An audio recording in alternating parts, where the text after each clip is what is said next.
Atenção! Começa agora uma teleaula de Física do ensino médio. Você vai assistir a teleaula de número 49. Bons estudos!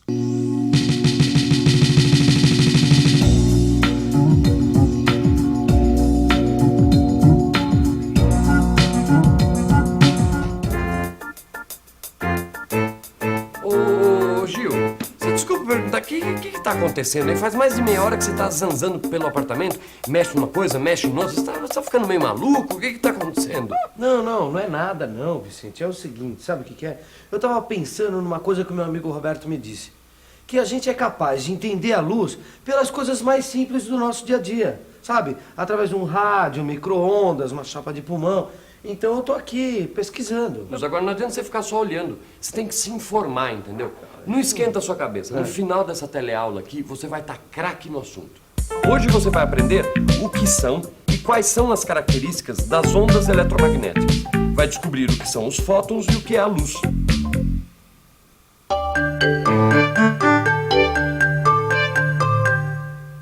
Ô, Gil, pera um pouquinho.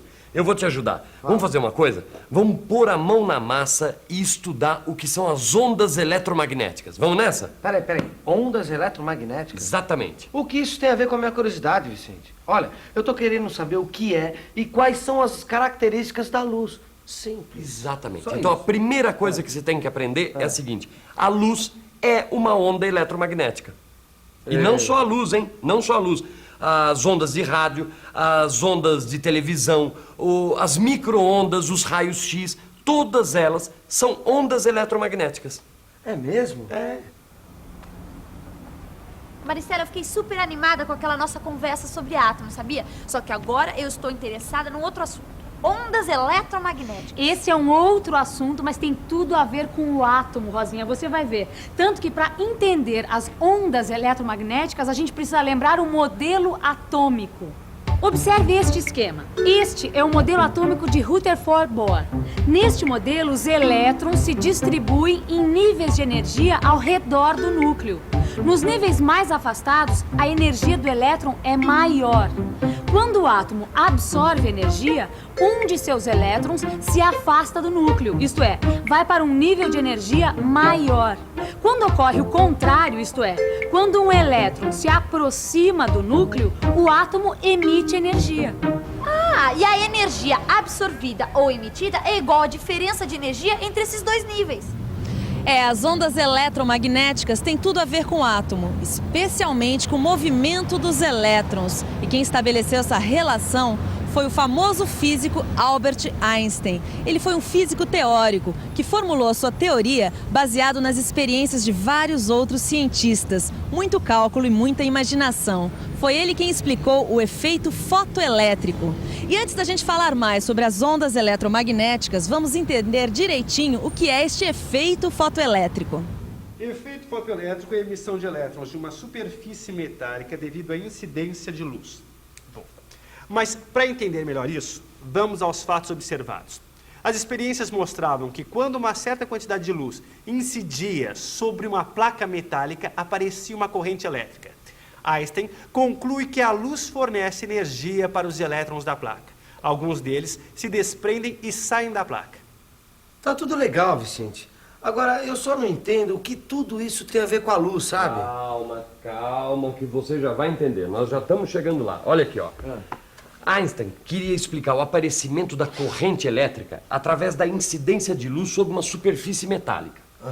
Mas aí havia um outro fato muito importante que começou a aparecer nas experiências. Só com alguns tipos de luz, ou seja, com algumas cores, essa tal corrente era produzida. E aí é que vem as conclusões mais interessantes de Einstein. Olha só. Einstein propôs que a luz é formada por vários e pequenos pacotes de energia, que ele chamou de fótons. Esses fótons podem carregar diferentes quantidades de energia, dependendo da cor da luz. Para provocar o aparecimento da corrente elétrica, os fótons que incidem na placa precisam ter uma certa quantidade de energia. Isso explica por que a corrente só aparece com algumas cores. Assim, Einstein explicou o efeito fotoelétrico e mais, explicou também como ocorrem processos de emissão e absorção de luz. Quando um átomo absorve um fóton, ele ganha energia. Esta energia é transferida a um de seus elétrons, que muda de nível de energia, afastando-se do núcleo. Este é o processo de absorção de luz. No processo de emissão de luz, ocorre o inverso. O átomo perde energia e um de seus elétrons vai para um nível de energia menor.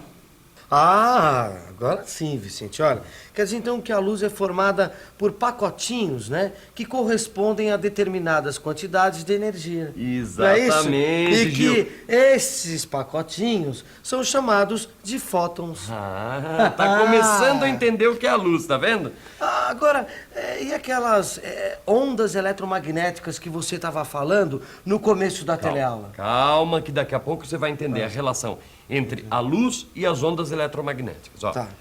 Tá certo, eu entendi. A luz é formada por fótons que na verdade são partículas. Só que agora ficou mais complicado. Porque eu me lembro que numa teleaula a gente viu que um cientista chamado Maxwell havia concluído que a luz é um tipo de onda que é formada por uma sucessão de campos elétricos e magnéticos. Ou seja, é uma onda eletromagnética. Agora, ele estava enganado? Não, é isso mesmo, Rosinha. Olha, a Rosinha lembrou muito bem das conclusões de Maxwell. Se você não estivesse recordando direitinho, dê uma olhada no seu livro de estudos. Mas agora, Rosinha, me diga uma coisa. Quem você acha que tinha razão? Maxwell, que disse que a luz é um tipo de onda, ou Einstein, que descobriu que a luz era formada por partículas, chamadas de fótons? Será que a luz é onda ou partícula?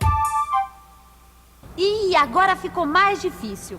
Na verdade, os dois estavam certos, Rosinha. E esta foi a grande sacada de Einstein. Ele propôs o seguinte: quando a luz interage com a matéria, ela se comporta como uma partícula. Quando ela está viajando pelo espaço, é uma onda eletromagnética. Ah, Vicente, eu acho que eu entendi. Quer dizer que a luz é um tipo de onda eletromagnética. E quando essas ondas entram em contato com a matéria, elas se comportam como se fosse uma partícula. E essas partículas são chamadas de fótons. Exatamente. Agora, sabe o que não está entrando na minha cabeça? É o seguinte, que não está dando para engolir. É que você me disse que as ondas eletromagnéticas são iguais às ondas mecânicas. Não, mas não é para engolir mesmo. Elas têm semelhanças. As ondas eletromagnéticas não são idênticas às ondas mecânicas. Elas têm semelhanças só. Uma diferença fundamental, por exemplo, é que as ondas mecânicas, elas precisam de um meio material para se propagar. Enquanto as ondas eletromagnéticas não. Elas se propagam no vácuo. No vácuo? É. Ah, então quando os astronautas estão na Lua tentando se comunicar com a Terra, eles se comunicam através de ondas eletromagnéticas.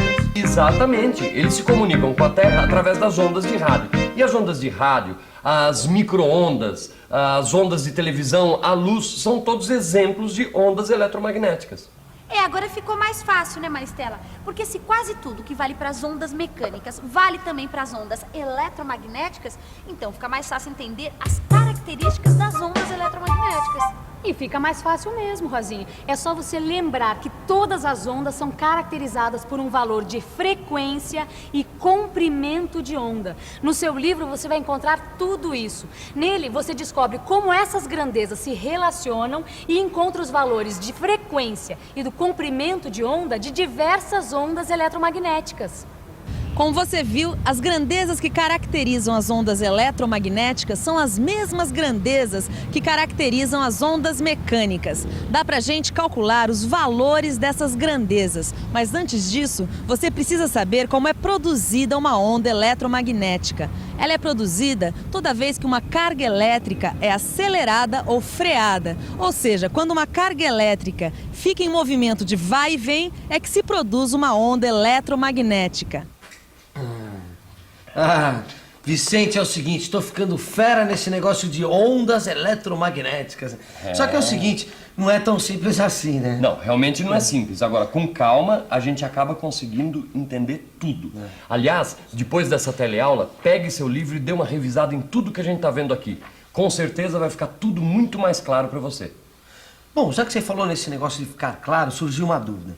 Olha, se as ondas do rádio, da TV, do micro-ondas, se todas essas ondas são ondas eletromagnéticas, por que o nosso olho só consegue perceber a luz? Não consegue perceber, por exemplo, as ondas do rádio? Essa é uma boa pergunta. E para saber a resposta, a gente vai precisar conhecer o espectro eletromagnético.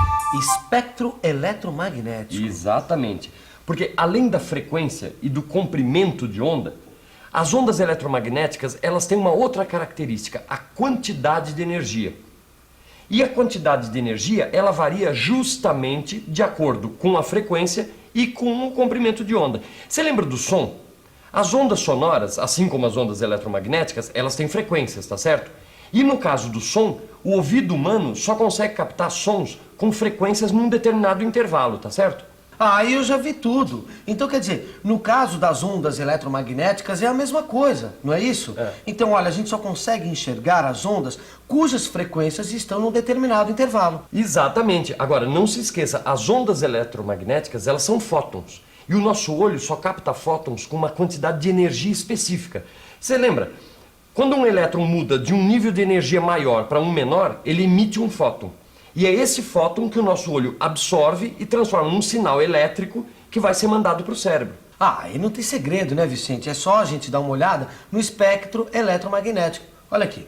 Aqui do lado esquerdo estão os valores da frequência das ondas eletromagnéticas cuja unidade é o Hertz. Aqui, nessa escala do lado direito, estão os valores dos comprimentos de onda. Olhando de baixo para cima, quanto mais a gente sobe, maior é a frequência e menor o comprimento de onda. E mais energéticos são os fótons que compõem a onda. Olha só, aqui embaixo estão as ondas de rádio AM. Um pouco mais acima, as de rádio FM e de TV. Logo acima estão as micro-ondas, o infravermelho e olha aqui, essa faixinha estreita aqui, luz visível. Apenas as ondas que ficam nesse intervalo é que são captadas pelo nosso olho. Aumentando ainda mais a frequência, chegamos nos raios ultravioleta. Depois vem os raios X e os raios gama, que correspondem a fótons de muita energia, resultantes de mudanças no núcleo dos átomos. E você reparou uma coisa importante, Gil? A energia dos fótons é diretamente proporcional à frequência e inversamente proporcional ao comprimento de onda. Ou seja, quanto maior a frequência e menor o comprimento de onda, mais energéticos são os fótons. Acho que agora dá para você entender por que o teu amigo Roberto disse que dava para compreender a luz a partir das coisas do dia a dia. Porque a própria luz, as ondas de rádio, de TV, as micro-ondas, os raios X que a gente usa para tirar chapa de pulmão, por exemplo, todos eles são exemplos de ondas eletromagnéticas. Só que cada uma dessas ondas tem um valor característico de frequência, de comprimento de onda e de energia. Puxa, que legal, viu, Maristela? O que mais me chamou a atenção foi a faixa da luz visível. Ela é tão estreita, né? É estreita e ainda é dividida em 6. Você quer ver? Liga esta luz aí e dá uma olhada aqui. Esta faixinha é dividida em 6 pequenas faixas e cada uma com uma frequência. Cada frequência corresponde a uma cor do arco-íris. É interessante, não é? Mas os resultados mais importantes das pesquisas sobre a luz estão mesmo na compreensão do nosso velho amigo átomo. Como assim? Bem, você viu que as ondas eletromagnéticas estão intimamente ligadas com o movimento dos elétrons. E foi através das pesquisas com a luz que os cientistas conseguiram entender melhor como as cargas se movimentam no interior do átomo. Eles perceberam que assim como o fóton tem características de onda, o mesmo acontece com os prótons, elétrons, pions, nêutrons, enfim, com todas as partículas. Todas elas são ondas e partículas ao mesmo tempo. Isso quer dizer que o tradicional modelo atômico Rutherford-Bohr, lembra, precisa ser atualizado. Hoje em dia, o modelo atômico não tem mais prótons e elétrons, todas essas partículas em órbitas e lugares bem definidos. Ao contrário, os cientistas descobriram que essas partículas devem ser representadas por regiões difusas, porque ao mesmo tempo são partículas e onda. Para isso tudo ficar claro, vamos ficar agora com a revisão. E atenção, se liga aí que é a hora da revisão. Na teleaula de hoje, você aprendeu que a luz é uma onda eletromagnética, assim como as ondas de rádio, TV, etc. Você viu que essas ondas podem se propagar até no vácuo. Além disso, as ondas eletromagnéticas são caracterizadas por um valor de frequência, de energia e de comprimento de onda. Você aprendeu também que a onda eletromagnética é ao mesmo tempo onda e partícula, e que essa partícula se chama fóton e carrega uma determinada quantidade de energia. Finalmente você viu que todas as partículas, como o elétron, o próton e o nêutron, também se comportam como onda e partícula ao mesmo tempo. É isso isso aí, gente. Até a próxima. Até lá.